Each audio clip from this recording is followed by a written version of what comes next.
இன்று புதுச்சேரி பட்ஜெட்டில் புதுவை முதல்வர் அவர்கள் மாணவ மாணவிகளுக்காக அறிவித்த அறிவிப்பு. முதலமைச்சர் ரங்கசாமி தாக்கல் செய்துள்ள பட்ஜெட் எதிர்பார்ப்பு ஏதும் இல்லாத மக்களை ஏமாற்றும் பட்ஜெட் என எதிர்க்கட்சித் தலைவர் சிவா குற்றம் சாட்டியுள்ளார். மகாராஷ்டிரா மாநில ஆளுநராக பதவியேற்க புதுச்சேரியில் இருந்து இன்று புறப்பட்ட மாண்புமிகு துணைநிலை ஆளுநர் திரு சி.பி. ராதாகிருஷ்ணன் அவர்களுக்கு காவலர் அணிவகுப்பு மரியாதை வழங்கப்பட்டது. பாஜக அதிருப்தி சட்டமன்ற உறுப்பினர்கள் கூறுவது எல்லாம் பாஜக கருத்தாக இருந்தால் இந்த அரசுக்கு ஆதரவு அளிக்கும் நிலையில் இருந்து பாஜக வெளியே வந்துவிடலாம் என அதிமுக மாநில செயலாளர் அன்பழகன் தெரிவித்துள்ளார். புதுச்சேரி உருளையன்பேட்டை தொகுதிக்கு உட்பட்ட கோவிந்த சாலை பகுதியில் அமைந்துள்ள ஸ்ரீதேவி அஷ்டலட்சுமி முடக்கு மாரியம்மன் திருக்கோவிலில் இன்று ஆடி மாத பிரம்மோற்சவ விழாவினை முன்னிட்டு ஆடி மாத 3ஆம் வெள்ளி திரு தேரோட்ட நிகழ்ச்சி சிறப்பாக நடைபெற்றது.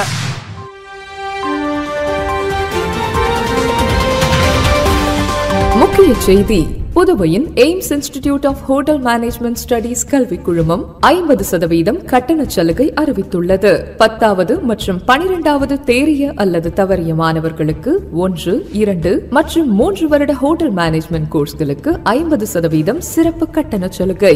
Diploma in hotel management, diploma in food production, F&B service, front office management, hotel management and catering technology, diploma in bakery and confectionery, BSc மற்றும் Bachelor of Work in Hotel Management and Catering Technology ஆகியவை சிறப்பான முறையில் கற்பிக்கப்படுகிறது. படிக்கும் போதே பகுதி நேர வேலை வாய்ப்பு. அனைவருக்கும் இங்கிலீஷ், ஹிந்தி மற்றும் பிரெஞ்சு வகுப்புகள் இலவசமாக கற்பிக்கப்படுகிறது.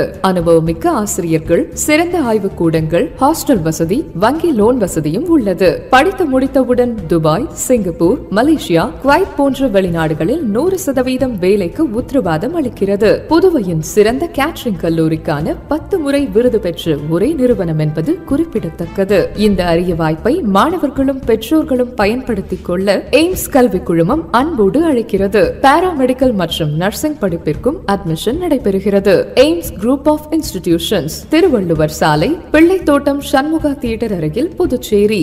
செல் 9600421333. இன்று புதுச்சேரி பட்ஜெட்டில் புதுவை முதல்வர் அவர்கள் மாணவ மாணவிகளுக்காக அறிவித்த அறிவிப்பு. அரசு கல்லூரி மாணவ மாணவிகளுக்கு மாதம் ரூபாய் 1000. புதுச்சேரி அரசு பள்ளியில் 6 முதல் 12ஆம் வகுப்பு வரை படித்து அரசு கல்லூரியில் சேரும் மாணவ மாணவிகளுக்கு மாதம் ரூபாய் 1000 உதவித்தொகை. அரசு கல்லூரிகளில் இளங்கலை படிப்பு பயிலும் 3 ஆண்டுகளுக்கு உதவித்தொகை வழங்கப்படும் என பட்ஜெட்டில் அறிவிப்பு. முதலமைச்சர் ரங்கசாமி தாக்கல் செய்துள்ள பட்ஜெட் எதிர்பார்ப்பு ஏதும் இல்லாத மக்களை ஏமாற்றும் பட்ஜெட் என எதிர்க்கட்சித் தலைவர் சிவா குற்றம் சாட்டியுள்ளார். புதுச்சேரி சட்டப்பேரவை பட்ஜெட் கூட்டத்தொடரில் இன்று நிதித்துறை பொறுப்பு வகிக்கும் முதலமைச்சர் ரங்கசாமி 2024-25ஆம் நிதி ஆண்டிற்கு ரூபாய் 12,700 கோடி பட்ஜெட்டை பேரவையில் தாக்கல் செய்தார். பட்ஜெட் கூட்டத்திற்கு பின்னர் செய்தியாளர்களை சந்தித்த எதிர்க்கட்சித் தலைவர் சிவா, புதுச்சேரிக்கு ஒன்றிய அரசின் சிறப்பு நிதி எதுவும் கிடைக்கவில்லை, நீண்ட கால திட்டங்கள் ஏதும் இந்த பட்ஜெட்டில் இல்லை, குறிப்பாக தொழில் வளர்ச்சிக்கு எந்த ஒரு அறிவிப்பும் குறிப்பிடப்படவில்லை, அதோடு மின்துறை தனியார் மயம் அறிவிப்பு வெளியிடப்பட்டுள்ள நிலையில் மக்களை கேட்காமல் smart meter, electric meter, prepaid meter என யாரையும் கேட்காமல் அரசின் ஒப்புதல் இல்லாமல் 450 கோடி செலவு செய்யப்பட்டுள்ளது. யாரிடம் கேட்டு இதனை செய்தார்கள் என்று தெரியவில்லை. அது மட்டும் இல்லாமல் இந்த பட்ஜெட்டில் ரூபாய் 500 கோடியில் மின்துறை நவீனப்படுத்தப்படும் என்று தெரிவித்திருக்கிறார்கள். எந்த அடிப்படையில் நவீனப்படுத்தும் என்ற திட்டமிடல் இல்லை. துறைமுகத்தை தூர்வாரி இருந்தால் சரக்கு கப்பல்களை கையாண்டு வருவாய் ஈட்டி இருக்கலாம். ஆனால் அதற்கான திட்டமிடல் ஏதும் இல்லை. கடந்த பட்ஜெட்டில் அறிவிக்கப்பட்ட திட்டங்கள் தான் இப்பொழுதும் தெரிவிக்கப்பட்டுள்ளது. எது கேட்டாலும் செய்கிறோம், பார்க்கிறோம் என்பது போன்ற பதில்கள் வருகிறது. ஆதி திராவிட மக்களுக்கு நீண்ட காலமாக மனைப்பட்டா வழங்கப்படவில்லை. அந்த மக்களுக்கான தொலைநோக்கு திட்டங்கள் இல்லாமல் உதவித்தொகை உயர்வு என்பது போல பாக்கெட் மணிக்காக சில அறிவிப்புகளை கொடுத்திருக்கிறார்கள். பிற்படுத்தப்பட்ட மக்களின் வளர்ச்சிக்கு எந்த நிதியும் ஒதுக்கப்படவில்லை. பல ஆண்டுகளாக கரசூர் வரைபடம் தயாரித்து கொண்டிருக்கிறோம் என்று கூறுவதை இந்த ஆண்டும் கூறியிருக்கிறார்கள். என்னத்தான் செய்ய போகிறார்கள் என்று தெளிவாக குறிப்பிடப்படவில்லை. ரங்கசாமி நிர்பந்தத்தின் பேரில் இந்த பட்ஜெட்டினை தாக்கல் செய்துள்ளார். மிகுந்த எதிர்பார்ப்பை ஏற்படுத்தியிருக்க வேண்டிய பட்ஜெட் எதிர்பார்ப்பு எதுவும் இல்லாமல் மக்களை ஏமாற்றும் பட்ஜெட்டாக அமைந்துள்ளது என்றார். மகாராஷ்டிரா மாநில ஆளுநராக பதவியேற்க புதுச்சேரியில் இருந்து இன்று புறப்பட்ட மாண்புமிகு துணைநிலை ஆளுநர் திரு சி.பி. ராதாகிருஷ்ணன் அவர்களுக்கு காவலர் அணிவகுப்பு மரியாதை வழங்கப்பட்டது. மாண்புமிகு முதலமைச்சர் திரு ந. ரங்கசாமி, மாண்புமிகு சட்டப்பேரவைத் தலைவர் செல்வம், அமைச்சர்கள், சட்டமன்ற உறுப்பினர்கள், தலைமை செயலர் திரு சரத் சவுகான், காவல்துறை தலைமை இயக்குனர் திரு சீனிவாஸ், அரசு செயலர்கள் மற்றும் துணைநிலை ஆளுநர் மாளிகை அதிகாரிகள் வாழ்த்துக்களை தெரிவித்து வழி அனுப்பி வைத்தனர்.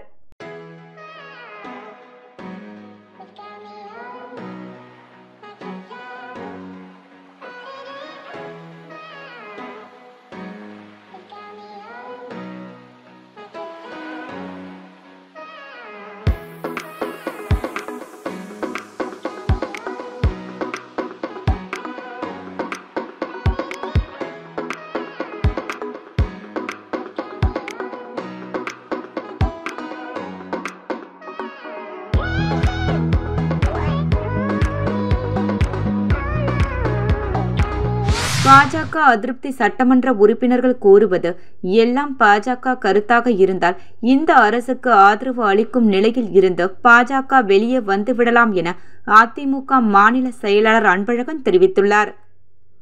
புதுச்சேரியில் செய்தியாளரிடம் பேசிய அதிமுக மாநில செயலாளர் அன்பழகன், அதிமுகவினர் வைத்த பல்வேறு கோரிக்கைகளை ஏற்று முதலமைச்சர் ரங்கசாமி இந்த பட்ஜெட்டில் அறிவித்துள்ளார். அதற்கு அவருக்கு பாராட்டுதல்களை தெரிவித்துக் கொள்வதாகவும், இருந்தாலும் இந்த பட்ஜெட் ஒருதலை நோக்கு சிந்தனை இல்லாத ஒரு உரையாக இந்த பட்ஜெட் உரை உள்ளதாக கூறினார். மேலும் கடந்த முறையும் அறிவித்த திட்டங்களை இந்த ஆளும் பாஜக அரசு செயல்படுத்தாமல் உள்ளது. இதை கண்டித்து எதிர்க்கட்சியினர் வெளிநடப்பு செய்திருக்க வேண்டும், ஆனால் செய்யவில்லை. எனவே புதுச்சேரியில் எதிர்க்கட்சிகள் இல்லாத நிலை உள்ளது என்றார். மேலும் பாஜக அதிருப்தி சட்டமன்ற உறுப்பினர்கள் கூறுவது எல்லாம் பாஜக கருதாக இருந்தால் இந்த அரசுக்கு ஆதரவு அளிக்கும் நிலையில் இருந்து பாஜக வெளியே வந்துவிடலாம் என்றும், வெளியே வந்துவிட்டு இது போன்ற கருத்துக்களை கூறினால் ஏற்புடையதாக இருக்கும். இல்லை என்றால் முதலமைச்சர் கோபமடைந்து அவர்களை கூட்டணியிலிருந்து வெளியேற்றலாம். ஆனால் இவை இரண்டும் நடக்காது என அதிமுக மாநில செயலாளர் அன்பழகன் தெரிவித்துள்ளார். புதுச்சேரி உருளையன்பேட்டை தொகுதிக்கு உட்பட்ட கோவிந்தசாலை பகுதியில் அமைந்துள்ள ஸ்ரீதேவி அஷ்டலட்சுமி முடக்கு மாரியம்மன் திருக்கோவிலில் இன்று ஆடி மாத பிரம்மோற்சவ விழாவினை முன்னிட்டு ஆடி மாத 3ஆம் வெள்ளி திருத்தேரோட்ட நிகழ்ச்சி சிறப்பாக நடைபெற்றது. இந்நிகழ்ச்சியில் உருளையன்பேட்டை தொகுதி சட்டமன்ற உறுப்பினரும் புதுச்சேரி சட்டப்பேரவை அரசாங்க உறுதிமொழி குழு தலைவருமான திரு ஜி. நேரு என்ற குப்புசாமி எம்எல்ஏ அவர்கள் கலந்து கொண்டு சுவாமி தரிசனம் செய்தார்.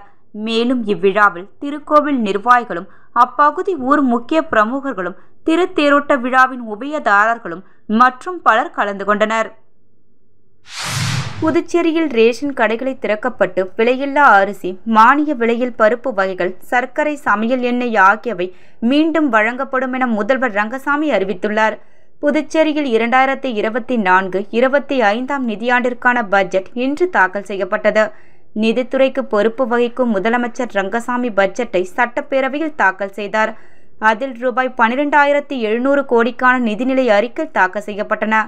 முதல்வர் பட்ஜெட் உரையில் மாணவர்களுக்கு காலணி மற்றும் புத்தகப்பை வழங்கப்படும், மீன்பிடி தடைக்காலர் நிவாரணத் தொகை ரூபாய் 6,000 500 8,000 ரூபாயாக உயர்த்தப்படும், மழைக்காலர் நிவாரணத் தொகை 3,000 6,000 உயர்த்தப்படும். இந்த ஆண்டு முதல் ரேஷன் கடைகள் திறக்கப்பட்டு விலையில்லா அரிசி, மானிய விலையில் பருப்பு வகைகள், சர்க்கரை, சமையல் எண்ணெய் ஆகியவை மீண்டும் வழங்கப்படும். ரேஷன் அட்டையில் பெயர் சேர்த்தல் நீக்கல், புதிய அட்டைக்கு இ-சேவை மையம் மூலம் விண்ணப்பிக்க ஏற்பாடு செய்யப்படும். 11ஆம் வகுப்பு மாணவர்களுக்கு நீட் தேர்வுக்கு தயாராக உதவுவதற்கு பயிற்சி மையம் அமைக்கப்படும். பொது தேர்வுகளில் முதல் 3 இடங்களை பெறும் அரசு பள்ளி மாணவர்களுக்கு ஊக்கத்தொகை வழங்கப்படும். அதாவது 3 இடங்களை பிடிக்கும் மாணவர்களுக்கு முறையே 20,000, 15,000 மற்றும் 10,000 ஊக்கத்தொகை வழங்கப்படும். அதே போன்ற பாடங்கள் வாரியாக 100க்கு 100 என முழு மதிப்பெண்கள் பெறும் மாணவர்களுக்கு 5,000 ஊக்கத்தொகை வழங்கப்படும்.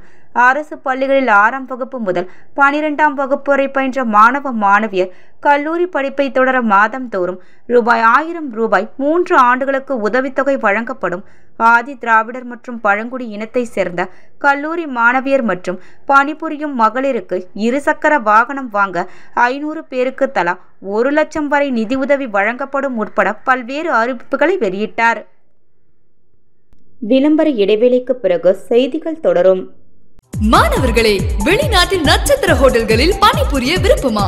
ஆஸ்திரேலியா, மலேசியா, சைனா, சிங்கப்பூர் போன்ற நாடுகளில் ஸ்டார் ஹோட்டல்களில் பணிபுரிய வேலை வாய்ப்பினை வழங்குகிறது AIMS institute of hotel management studies. எங்கள் கல்லூரியின் சிறப்பம்சங்கள்: நவீன முறையில் எளிதாக பயில smart digital class room, lab வசதி, மாணவர்களின் திறன் மேம்பட இலவசமாக ஆங்கிலம், பிரெஞ்சு, ஹிந்தி போன்ற வகுப்புகள், வேலை வாய்ப்பு உத்தரவாதத்துடன் கூடிய தரமான ஹோட்டல் மேனேஜ்மெண்ட் கோர்ஸ்கள்.